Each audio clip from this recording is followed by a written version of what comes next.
ako at ako po ay muling nabigyan ng pagkakataon na nagbahagi ng salita ng Panginoon sa umagang ito.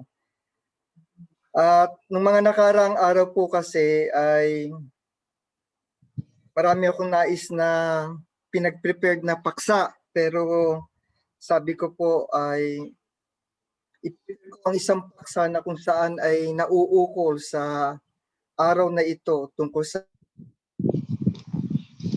Easter Sunday. Bagamat marami po tayong mga Kristiyano na sa ngayon po yung iba ay nagse-celebrate ng Easter Sunday, pero sa ating pong mga naririto, tayo po ay sila po ay nag-aalala sa kamatayan at pagkabuhay ng ating Panginoon. At sa umagang ito, sila po ay humaharap sa tinatawag nating Easter Sunday celebration.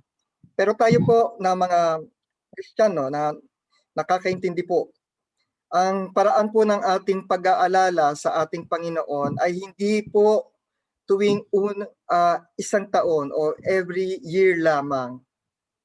Sinasagawa po natin ang ating Easter Sunday o ating pag-aalala sa Panginoon sa tuwing unang araw ng Sanlinggo, at yun po ay linggo-linggo nating ginagawa. Kaya po nais kong baguhin ang isang paksa ko sa umagang ito na hindi po nauukol sa Easter Sunday. Ang nais ko pong ibahagi sa umagang ito ay nauukol po kung paano ang isang Kristiyano ay umaharap po sa maraming mga pagkatakot. Kaya po sa umagang ito ay nais ko pong ibahagi sa inyo na kung saan tayong mga Kristiyano ay maraming hinaharap na iba't ibang uri ng mga problema. At bilang isang Kristiyano, tayo po ay hindi exempted na makaranas ng mga ganitong uri ng problema. Na-inspire din po akong gawin ang aking topic sa umagang ito dahil nararamdaman ko at alam ko na marami pa rin po tayong ilang mga kasama na kung saan po ay may mga takot sa kanilang mga puso, sa kanilang mga paniniwala, sa kanilang mga sarili. Mayroon naman po na hindi pa ganon katatag ang kanilang pananampalataya. Kaya sa umaga pong ito ay nais kong ibahagi sa inyo ang isang paksa na kung saan ay nauukol sa facing the future without fear. Okay po. Maaaring karamihan po sa atin sa itong mga pagkakatang ito, marami sa atin ang natakot sa issue ng pandemic. Okay? At ilan na rin po sa ating mga kapatid sa pananampalataya ang naging biktima o nakaranas ng COVID na ito. So liban po dito, marami pong mga sandali po at may technical lang tayong issue. Diyan mo hinaan, okay? So, ito pong epidemic na to ay nagdudulot sa atin ng takot sa ating mga puso, sa bawat isa sa atin. At yan ay hindi natin po maitatago. Liban po dyan, marami pa po tayong mga kinatatakutan sa buhay natin.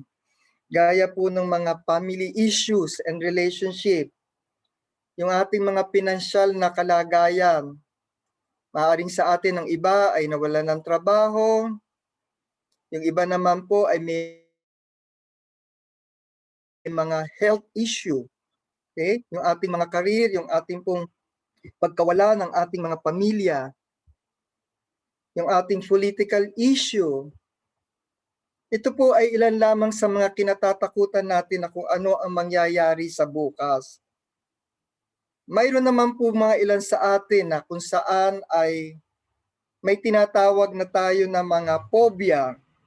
Phobia sa height, phobia sa sa aso, sa open space, agora o yung tinatawag po nating claustrophobia, at iba't ibang uri po ng phobia. Ilan lang to sa mga kinatatakutan natin. Other than this, mayroon pa po ba kayong mga dapat takutan? Bilang isang Kristiyano, okay, madalas tinatanong natin sa ating sarili, liban doon sa mga bagay na nabanggit ko po, ano pa po yung mga kinatatakutan niyo sa inyong mga buhay? Ano yung mga pangamba na kung saan mayroon tayo sa ating mga sarili? Kung atin po sama-sama po nating pag-aralan ang Psalm 27:1 na kung saan dito po sinasabi. Sa Biblia po, makailang beses na nabanggit na nasusulat sa banal na kasulatan ang salitang fear not. 80 beses po itong sinabi sa Bible, ang salitang fear not. Yung salita naman pong be not afraid ay 30 beses na nasulat sa ating banal na kasulatan. So, bilang isang Kristiyano na kung saan tayo ay gumagawa ng mga ganitong uri ng gawain, marapat lamang po sana natin na ang takot ay mawala sa ating mga puso. Basahin niyo po ang Psalm 27, okay? 1. Ang sabi po dito, ang Panginoon ay aking liwanag at ang aking kaligtasan. Kanino ako matatakot? Ang Panginoon ay katibayan ng aking buhay. Kanino ako masisindak? Itong aking pag-aaral na nais ko pong banggitin sa inyo ay nais ko po na damhin sa ating mga puso na maalis ang takot sa ating mga puso. Nais ko na ang ating pagtitiwala, ang ating pananampalataya ay lalo nating palakasin lalo't sa panahong ito. Nakakaramdam tayo ng kahinaan kung minsan. Nakakaramdam po tayo ng mga na kung saang kalungkutan, emptiness, kung minsan nakakaramdam tayo ng iba't ibang mga damdamin na nagpapalayo sa ating Panginoon. Ngunit kung patuloy at patuloy nating isasabihin na mayroon tayong Panginoon na sa atin ay umaalalay upang ang lahat ng takot natin sa ating buhay ay mawala, yan po ang dapat na maging ugali ng isang Kristiyano. Sa Biblia po, hindi po hindi po tinuro sa Bible ang salitang fears to anyone or anything. Hindi po yan tinuturo sa Bible. Wala po tayong makikita na nagtuturo na matakot ka sa anumang at kahit kanito man. Ang tinuturo po sa banal na kasulatan, the Bible teaches us to fear to God. Yung matakot tayo sa Panginoon. Wala tayong ibang dapat katakutan. Matakot tayo sa Panginoon. Okay? Ang ibig sabihin, the Bible teaches us to fear to God na makikita po natin yan sa Proverbs 14:27. Malinaw po dito sinasabi. Ang pagkatakot sa Panginoon ay bukal ng kabuhayan upang humiwalay sa mga silo ng kamatayan. Magsisimula po tayo dito. Ang pagkatakot natin sa Panginoon.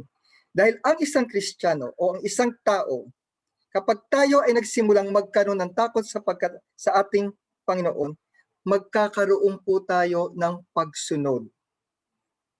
Magkakaroon po tayo ng willingness to study and learn more about the words of God. Okay? Dahil ito po, pagkatakot natin sa ating Panginoon ay simula ng karunungan. Okay? Ngunit ang mangmang ay umahamak sa karunungan at turo. Kaya dapat buksan natin ang ating mga puso't isipan. Hanapin natin ang Panginoon upang ang takot sa ating mga puso ay unti-unting mawala. Because true wisdom comes only from the understanding who God is. Doon lang natin makikita kung sino ang ating Panginoon. Kapag sinimulan natin ang ating mga sarili na ilagak ang puso natin na matagpuan natin ang tunay na mga salita ng ating Panginoon. Kaya po yung iba nating mga kasama ay patuloy at patuloy na nagsasaliksik. Brother, kahit ako po ay sumusunod, nag-aaral, uma-attend sa mga worship, still hindi pa rin po ako makatanggap ng tunay na kapanatagan sa aking puso na malapit sa akin, parang malayo pa rin po ang Panginoon sa akin. Ito po ilang mga katanungan ng ating mga kapatiran o ilang mga nananampalataya. Maaaring ito po sa pagkakataong ito ay hindi pa sapat o hindi pa niya nakikita ang tunay na makapagbibigay sa kanya ng mga kaalaman, ang kahalagahan ng mga salita ng Panginoon po. Normal po yan sa ilang Kristiyano. Nakakaranas po tayo kung minsan po yung agam-agam. Ako ba ay nasa tamang landas? Ako ba ay nasa tamang turo? Bakit hindi ko pa maramdaman ang katotohanan sa puso ko? Bakit parang may kulang sa aking pananampalataya? Okay. Ang Book of Psalm po, kung mapapansin po ninyo, kung ating pong pag-aaralan, okay? Book of Psalm po is a great soul book. Napakagandang libro po ang Psalm. Marami po tayong matututunan sa Psalm, sa Book of Psalm. Dito po, tinuturuan tayo sa ating pagbabasa ng Psalm, tinuturo po sa atin ito kung paano tayong magre-response sa mga life situation na kung saan ay kinakaharap natin bilang mga ordinaryong tao. Tinuturo po sa atin dito kung ano ang nagagawa ng prayers natin at yung ating trust sa ating Panginoon. Kung babalikan po natin yung istorya ni David, okay? Si David po, nung sinakop po ng mga Palestinian, ngayon doon po sa Psalm 56:3, dito po ay nagkaroon ng takot si David nung sila ay sasakupin ng mga Palestinian po, no? But ano ang sabi po ni David nung panahon na yon? Sabi niya sa Psalm 56:3, sa panahong ako'y matakot, aking ilalagak ang aking tiwala sa iyo. Kausap po ni David ang Panginoon. Nakusa sa kanyang mga panalangin, sinasabi niya po ito. So, pinagkatiwala po ni David yung kanyang problema. Kung saan ay nawala na po siya ng pag-asa nang siya ay sasakupin ng mga Palestinian. Okay. Okay.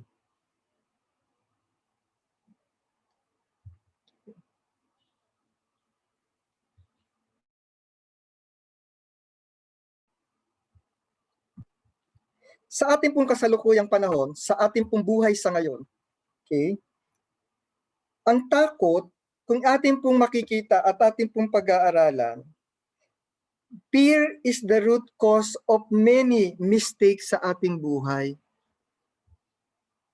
Ito po ang kadalasan yung ating mga pagkatakot sa ating buhay. And sometimes ito po ang naghuhulog sa atin sa libingan o sa hukay ng ating buhay. Natatakot ang isang Kristiyano na kung saan ay may mga bagay tayo na kinatatakutan nating gawin bilang mga Kristiyano. Okay?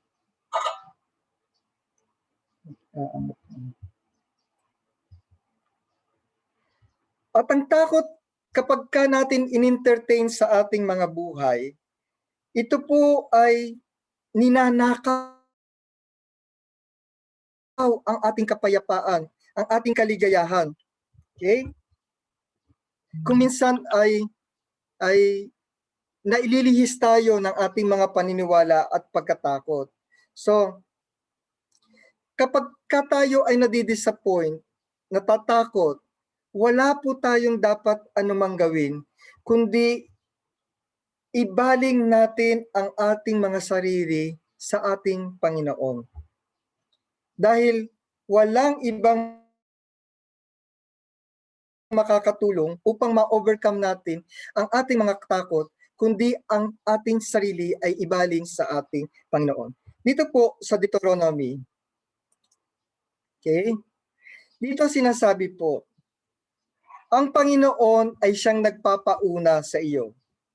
Siya ay sa iyo, hindi kanya iiwanan, ni pababayaan ka. Ikaw ay huwag matakot, ni mga lupaypay. Minsan nakakalungkot po bilang isang tao.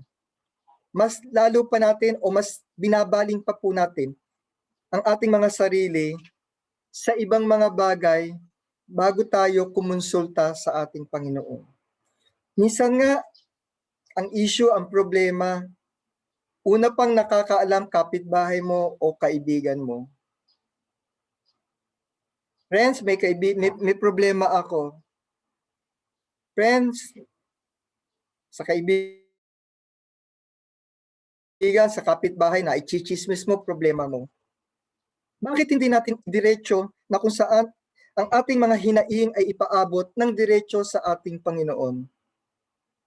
Ang Panginoon ay nagpasabi na, siya ay sasayo at hindi kanya iiwanan, ni pababayaan, ikaw ay huwag matakot. So pinaka-the best natin po, ihain natin sa Kanya. Ilatag natin sa ating Panginoon ang anumang takot na mayroon tayo sa puso. Tatakot akong wala ng trabaho. Natatakot akong magka-COVID. Natatakot akong walang kaini ang pamilya ko. Natatakot akong maghirap. Pero ito, malinaw na sinasabi sa atin, wala kang dapat katakutan. Kapag sarili mo o binigay mo ang sarili mo sa Panginoon. Okay? Siguro sa mga pagkakataong ito, maaring ilan sa atin, hindi pa ganoon na sinusurrender yung kanilang mga sarili sa ating Panginoon. Kailan pa tayo dapat magsimula? Paano mo ngayon ma-overcome ang iyong fear? Tanong. Brother, kailangan natin. Paano ba namin ma-overcome ang ating mga fears? Sa mga Kristiyano, kahit ikaw ay isang baguhan pa lamang po, o kahit ikaw ay datihan na, dapat maging panuntunan natin bilang isang mga Kristiyano that fear has no place in the heart or in the mind of a believer. Huwag nating entertainin ng fear sa ating puso't isipan. Ano ba't ginagawa natin itong linggo-linggo nating pagsamba? Itong ating weekly Sunday service na to ay malaki ang naitutulong. Tayo nagpapatibayan, nag-aaralan. At sa ating pag-aaral ng mga salita ng Panginoon, tayo tayo ay tumitibay, inaalis natin ang takot sa ating mga puso dahil naniniwala tayo na ang ating ginagawang pagsamba tuwing linggong at sa mga ginagawa nating mga prayers, may nakalaan na putong ng buhay sa atin. Pansinin po natin. So, kapatid, paano namin matatanggal o ma-overcome ang fear namin? First, we must believe that we can win over fear. Basta tingnan po ninyo sa 2 Timothy 1:7. Overcoming fear po. Paano po makakatulong? Kailangan maniwala tayo sa ating mga sarili. 2 Timothy 1:7, malinaw sinabi po dito, "For God hath not given us the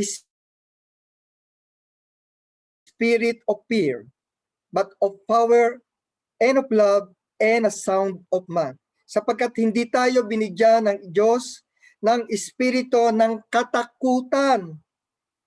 So, espiritu ng katakutan, wala po yan sa atin dapat, kundi ng kapangyarihan at ng pag-ibig at ng kahusayan. So, hindi tayo binigyan po ng ganitong uri ng damdamin. Kung tayo po ay talagang naniniwala ng ating pananampalataya ay ina-award. Alisin po natin. We must believe so we can win over our fear. Ako, ka-brother, hindi naman ba sa ganong kadaling alisin ng takot eh. Totoo po yan. Pangalawa, pwede natin pong sabihin, we must confess your fear to God. Hindi sa kapitbahay, hindi sa kaibigan, hindi sa ibang tao. Directly, pwede po nating ilapit sa Panginoon yung mga takot, yung mga agam-agam sa buhay. 1 John 4:18, malinaw, sinabi po rito, there is no fear in love, or walang takot sa pag-ibig, kundi ang sakdal na pag-ibig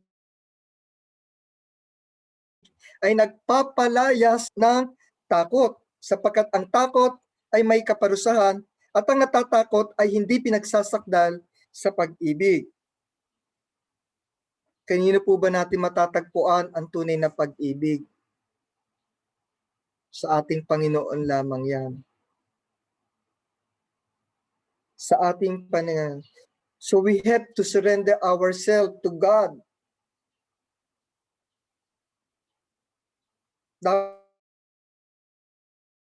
Dapat nga po, paggising pa lang sa umaga unang-una, yun ang ating gagawin Surrender yourself to God to fill you with His love.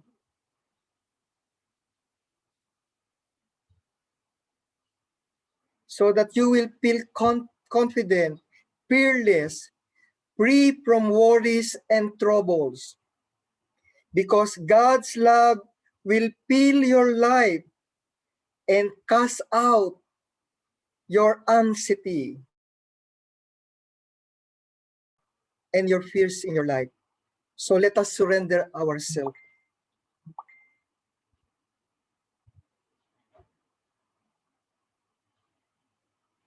Paano, kapatid? I surrender myself. I give everything. But still, nandito pa rin ang takot ko. Then you have to pray. A fervent prayer we need. Yung maalab na panalangin, yung pakikipag-usap natin sa ating Panginoon. With the prayer that we have, lahat ng mga bagay ay magagawa doon sa nagpapalakas sa akin. Sino ba ang pwedeng magpalakas sa atin? With the prayers that we have, na ibo-voice out natin sa Panginoon ang lahat ng ating mga takot, ang lahat ng ating mga problema.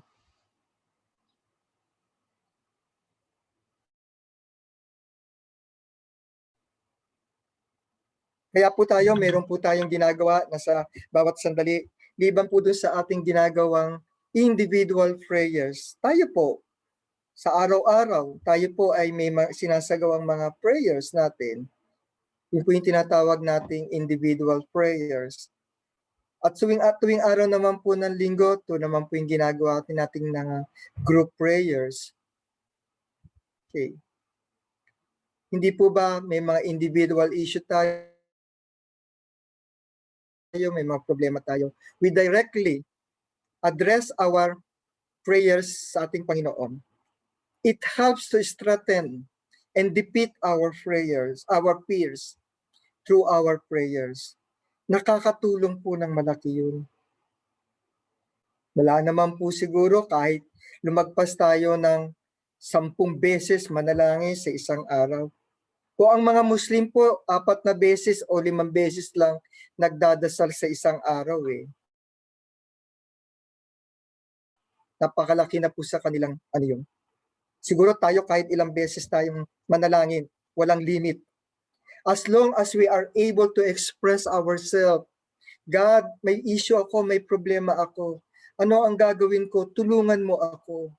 God, I feel empty. Paano ko po bang mararamdaman na ikaw ay aking kasama?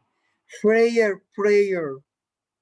God, natatakot kami na baka kami ay mahawa sa mga sakit na lumalabas.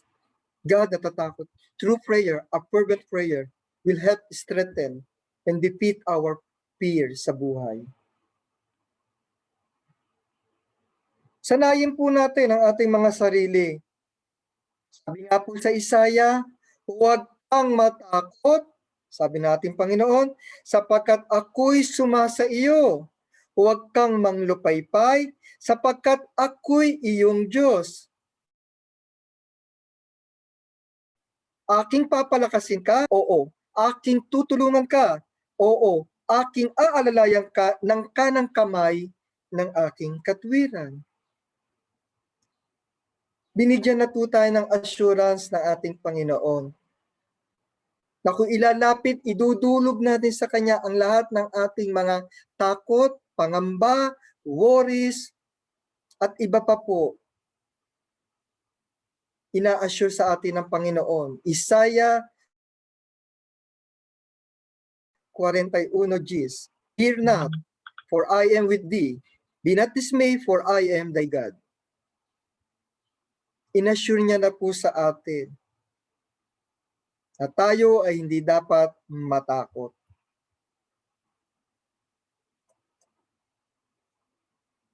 And if we are having this, yung ating regular, yung fervent prayers natin, paglapit sa Panginoon, pagdulog sa Kanya sa lahat ng mga bagay, then claim mo na, angkinin na natin na ang God's power will help us. No one else. Hindi po maaaring ang mga payo ng ilan nating mga kapatid, maaaring po yung payo ng ilan nating mga kaibigan ay nakatutulong to overcome our fear. But ang tunay na makapagbibigay ng kaluwagan sa ating mga puso, sa ating mga isipan, laban sa ating mga takot sa buhay, ay ang pamamagitan lamang po ng kapangyarihan ng ating Panginoon. Dito, sinabi niya po sa 2 Timothy 2:7. If we are going to claim, pag inangkin na natin na talaga ang kapangyarihan lang ng Panginoon ang tutulong sa atin, 2 Timothy 2:7, sabi niya po, consider what I say, and the Lord give the understanding in all things. Isipin mo ang mga sinasabi ko sapagkat bibigyan ka ng Panginoon ng pagkaunawa sa lahat ng mga bagay. Bubuksan ng Panginoon ng iyong isipan. Bibigyan ka niya ng katalinuhan. Paano mo mariresolve ang iyong mga issue, ang iyong mga problema? Bibigyan ka niya ng mga kaparaanan, maaaring tao na maaaring malapitan, magbibigay sa iyo ng kapahingahan. But this is through God's way, through God's power. Kung ano man ang nangyayaring ito, ay dahil sa tulong pa rin ng ating Panginoon. Hindi ito by chance na dumating lang sa iyong kaibigan mo at hindi po. Maaaring ginamit ito ng Panginoon para makatulong sa ating mga takot at sa ating mga problema. So why do we have to entertain fear in our lives? Hindi po natin dapat i-entertain ang takot. Kung patuloy at patuloy tayo na magiging mabuting anak ng ating Panginoon.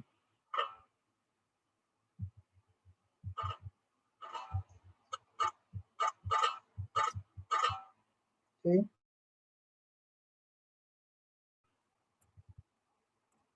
Bilang isang Kristiyano po, sa pagpapatuloy ng ating pag-aaral po, wala naman pong masyadong mabigat na gawain na kung saan manatili tayo sa paglilingkod sa ating Panginoon. Dahil sa bandang huli po, ang ating Panginoon po ay nangako. The promise of the God sa Revelation 2:10. Kapag tayo po ay nagpatuloy ng paglilingkod, pagtitiwala, pagmamahal, at surrender ourselves to our God, lahat ng ating pong issue, lahat ng ating problema, lahat ng ating takot. In Revelation 2:10, sabi po dito, huwag mong katakutan ang mga bagay na iyong malapit ng tiisin. Ito po ay pangako sa ating mga Kristiyano. Okay? Na kapag tayo ay nagtitiis at mananatili hanggang sa huli, ay bibigyan po tayo ng award o yung tinatawag ng putong ng buhay. Pansinin niyo po sa Revelation 2:10. Huwag mong katakutan ang mga bagay na iyong malapit ng tiisin.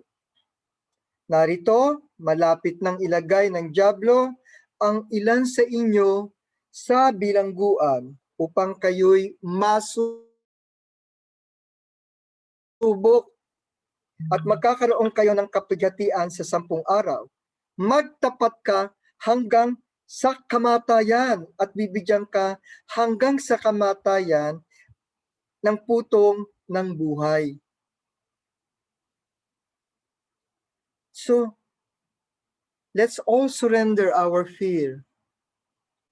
Let's all continue serving our God as we are going to receive the gift of life. Manatili po tayo. Lahat po ng kinatatakutan natin sa mundong ito, may katapusan po yan. Pero paano po natin gagawin yan? Palakasin lang po natin ang ating mga pananampalataya. Patuloy at patuloy po tayong magsagawa ng mga paglilingkod. Let's all do it. Paalalahanan po natin ang ilan nating mga kapatid na nalulungkot, nanghihina. Marami po tayong mga kapatid na naghahanap ng tunay na aral ng Panginoon. Magpaalalahanan po tayo. May mga takot din po kasi sila. Ito ba ang tamang landas na aming dinadaanan? Ako ba'y ililigtas ng aking pag-aaral na ito o pagsambang ito? So, ang akin po nais ipaaral sa ating lahat, mga kapatid.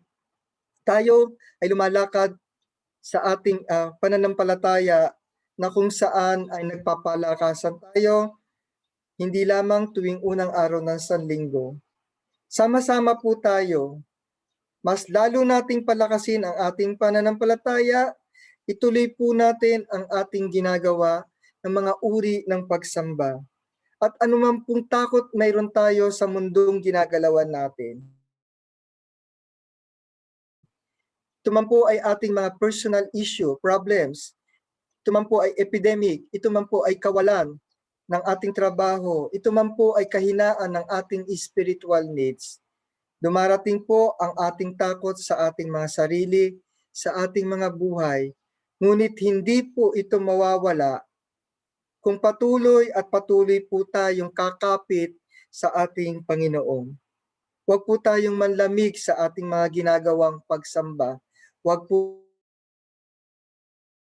tayong manlamig sa pagtuturo. Huwag po tayong manlamig sa pag-aaral ng salita ng Panginoon at pakikinig. Lalong-lalo na po ang inutos sa atin na sa tuwing unang araw ng Sanlinggo, tayo po ay makipagkatipon. Magpalago po tayo ng ating mga sarili at ng ating mga kaluluwa.